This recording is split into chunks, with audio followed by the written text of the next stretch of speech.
الحمد لله رب العالمين والصلاة والسلام على نبيه الصادق الأمين محمد وعلى آله وصحبه أجمعين. أما بعد فأعوذ بالله من الشيطان الرجيم من همزه ونفخه ونفسه رب اشرح لي صدري ويسر لي أمري واحلل عقدة من لساني يفقهوا قولي.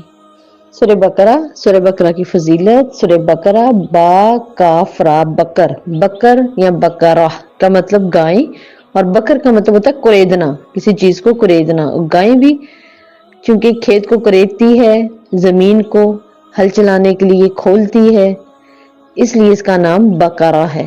یہ کہاں نازل ہوئی ہے؟ یہ مدینہ میں نازل ہوئی. یہ سورت ہجرت کے بعد شروع میں نازل ہونے والی سورتوں میں سے ہے. اس صورت میں اللہ رب العزت نے ہمیں یہ بتایا کہ خاص گائے کا ذکر ہے، کیونکہ اللہ کو چھوڑ کے جس سے محبت جڑ گئی تھی، اللہ تعالیٰ نے ان کے ہاتھوں اسی کو ذبح کروانا مقصود تھا، تاکہ اللہ کی محبت کے ساتھ کسی اور کی محبت نہ ہو اور خالص اللہ کا دین بلند ہو. سیدنا سہل بن سعد رضی اللہ سے روایت ہے، رسول اللہ صلی اللہ علیہ وسلم نے فرمایا، اس گھر میں شیطان داخل نہیں ہوتا جہاں سورہ بقرہ پڑھی جائے. اسی طرح آپ صلی اللہ علیہ وسلم نے فرمایا، ہر چیز کا ایک کوہان ہوتا ہے اور قرآن کا کوہان سورہ بقرہ ہے. شیطان جب سورہ بقرہ کی آواز سنتا ہے تو اس گھر سے نکل جاتا ہے جس گھر میں سورہ بقرہ کی تلاوت کی جا رہی ہو.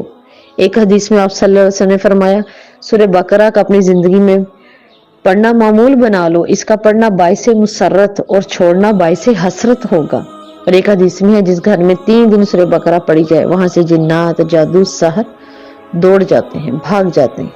ایک دفعہ رات کو سیدنا اسید رضی اللہ نے سورہ بقرہ کی تلاوت شروع کی. گھوڑا بھدکنے لگا، انہوں نے قرات بند کر دی تو اس کا بھدکنا بھی بند ہو گیا. پھر شروع کی تلاوت، وہ پھر بھدکنے لگا. تیسری بار بھی یہی معاملہ آیا تو آپ کو خیال آیا کہ میرا بچہ سو رہا ہے، کہیں گھوڑا اس پہ پاؤں نہ رکھ دے. آپ نے قرات کو بند کیا، قرآن کو اٹھایا، اندر رکھ دیا، اور جب اوپر نظر اٹھائی تو چراغ ایک جگمگاتا ہوا بادلوں کی طرف دیکھا، جو نیچے کی طرف آتا آتا ایک دم غائب ہو گیا. صبح کو انہوں نے جا کر یہ سارا قصہ آپ صلی اللہ علیہ وسلم کو سنایا تو آپ نے فرمایا، وہ فرشتے تھے جو تمہاری قرات سننے آئے تھے. اگر تم پڑھتے رہتے تو فرشتے آ کے کھڑے ہو جاتے اور سورہ بقرہ کو سنتے، اور لوگ مدینے کے اپنی آنکھوں سے فرشتوں کو دیکھ لیتے. یہ تو اس سے ہمیں ایک چیز تو یہ معلوم ہوتی ہے کہ سورہ بقرہ یا قرآن کا کوئی بھی حصہ، خاص طور پہ سورہ بقرہ کی بات ہوئی ہے، اس کو سننے کے لیے فرشتے نازل ہوتے ہیں. آج بھی ہم اس کو پڑھتے ہیں، کھولتے ہیں، اس کو سمجھتے ہیں، اس کو سیکھتے ہیں تو فرشتوں کا نزول شروع ہو جاتا ہے. ہم جیسے ہی قرآن کو کھولتے ہیں فرشتوں کا نزول شروع ہو جاتا ہے. تو سورہ بقرہ کی سب سے بڑی فضیلت کیا ہے کہ اس کا پڑھنا باعث حسرت نہیں ہوگا، مسرت ہوگا. الف لام میم، آپ صلی اللہ علیہ وسلم نے فرمایا، الف پر 10 نیکیاں، لام پر 10 نیکیاں، میم پر 10 نیکیاں. یہ حروف مقطعات ہیں، یعنی کٹے ہوئے، الگ الگ. ان کو علم نہیں پڑھا جاتا، ان کو الف لام میم الگ الگ سے پڑھا جاتا ہے. بعض صورتوں کی ابتدا میں جو حروف مقطعات آئے ہیں ان کے بارے میں یہی مسلک ہے کہ نہ آپ صلی اللہ علیہ وسلم نے ان کے بارے میں کچھ بتایا اور نہ ہی صحابہ نے پوچھا. تو اللہ رب العزت سے جو ہم نے دعا کی تھی، اہدنا الصراط المستقیم صراط الذین انعمت علیہم، تو اللہ تعالیٰ کہہ رہے ہیں ذالک الکتاب لا ریب فیہ. اچھا چلو آؤ اور دیکھو یہ کتاب ہے، اب آؤ، تم نے راستہ مانگا ہے، آؤ اس کتاب کو کھولو. کس کو؟ لا ریب فیہ، اس کے اندر شک نہیں ہے. ذالکا عربی میں استعمال ہوتا ہے یہ. ذالکا ویسے تو لفظ وہ کے لیے استعمال ہوتا ہے، یہاں پر یہ کے لیے استعمال ہوا ہے، یعنی یہ وہ کتاب ہے. وہ کون سی؟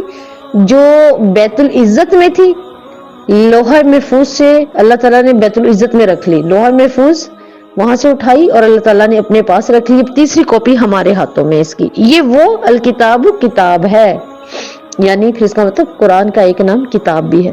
لا ریبہ نہیں ہے شک اس میں. ریبہ ریب، ریب ایسے شک کو کہتے ہیں جس میں کوئی بے چینی نہ ہو، مضطرب ہو اور بے چین بھی کر دینے والا ہو، پریشان کن، ایسا شک. اللہ کہتے ہیں ایسا شک نہیں ہے اس کے اندر بے چینیوں والا. فی اس میں ہدن ہدایت ہے، متقین متقین کے لیے.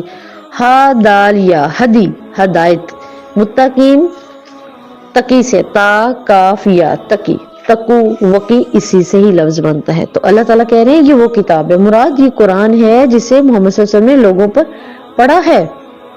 یہ وہ عظیم کتاب ہے جو در حقیقت کتاب کہلانے کی مستحق ہے، جو بڑے علم والے واضح حق والے امور اور احکامات پر مشتمل ہے۔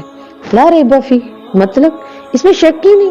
کیوں نہیں ہے؟ کیونکہ یہ اللہ کی وحی ہے، یہ وحی کلام ہے۔ انسان کے جسم اور روح میں یہ فرق ہے کہ جسم کے لیے خوراک ہم زمین سے لے رہے ہیں، اللہ نے انتظام کر دیا، جو اگ رہا ہے زمین سے اگ رہا ہے، جسم پھل رہا ہے، پھول رہا ہے، کھا رہا ہے، طاقت لے رہا ہے۔ اب روح تو ان چیزوں سے طاقت نہیں لیتی، روح کی غذا کچھ اور ہے، کیونکہ روح اوپر سے آئی ہے۔ اللہ تعالیٰ نے روح کی غذا بھی اوپر سے بھیجی، اور اوپر سے کیا آیا؟ وحی۔ تو ریب ایسا شک جو انسان کو بے چین کر دے، انسان کم علمی کی وجہ سے فیصلہ ہی نہ کر سکے کون سی بات صحیح ہے کون سی غلط ہے۔ تو قرآن مجید اس طرح کے ہر شخص سے پاک ہے، اور ہر شخص سے پاک کر بھی دیتا ہے۔ اللہ تعالیٰ نے سورہ سجدہ میں بھی یہ بات کی ہے کہ قرآن کے اللہ تعالیٰ کی طرف سے نازل ہونے میں کوئی شک نہیں ہے۔ کیوں؟ تنزیل الکتاب لا ریب فیہ من رب العالمین، اس کتاب کو نازل کرنا اس میں کوئی شک ہی نہیں، جہانوں کے رب کی طرف سے ہے۔ تو قرآن مجید اپنی ذات میں حق ہے، اللہ تعالیٰ کی جانب سے نازل کیا گیا ہے، اور اللہ کی صفات میں سے بہت بڑی صفت ہے کہ اس نے اپنی مخلوق کے لیے بھیجا ہے۔ اور پھر ایک اور چیز معلوم ہو رہی ہے ہمیں کہ یہ یقین انسان کی زندگی پر گہرا اثر ڈالتا ہے کہ اس کتاب میں کوئی شک نہیں ہے۔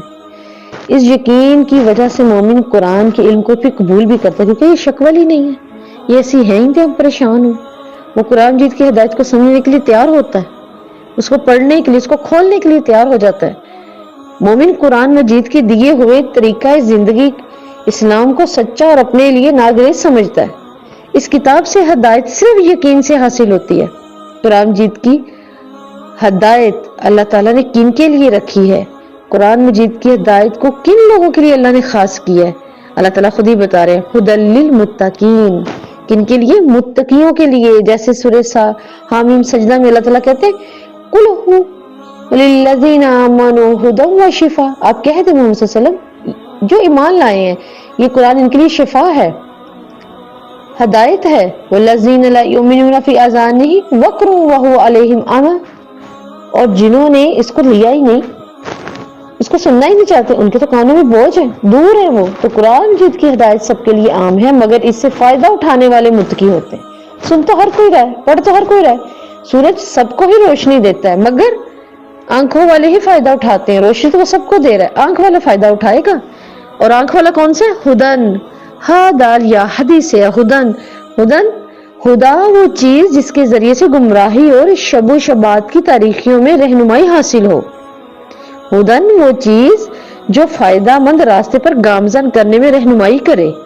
ہدن سے مراد ہدایت، نفع مند علم اور صالحہ عمل کی توفیق ہے۔ قرآن حکیم ہدایت ہونے سے مراد یہ ہے کہ یہ ایسے راستے کی طرف رہنمائی کرتا ہے جو دونوں جہانوں کی سعادت اور کمال تک پہنچاتا ہے۔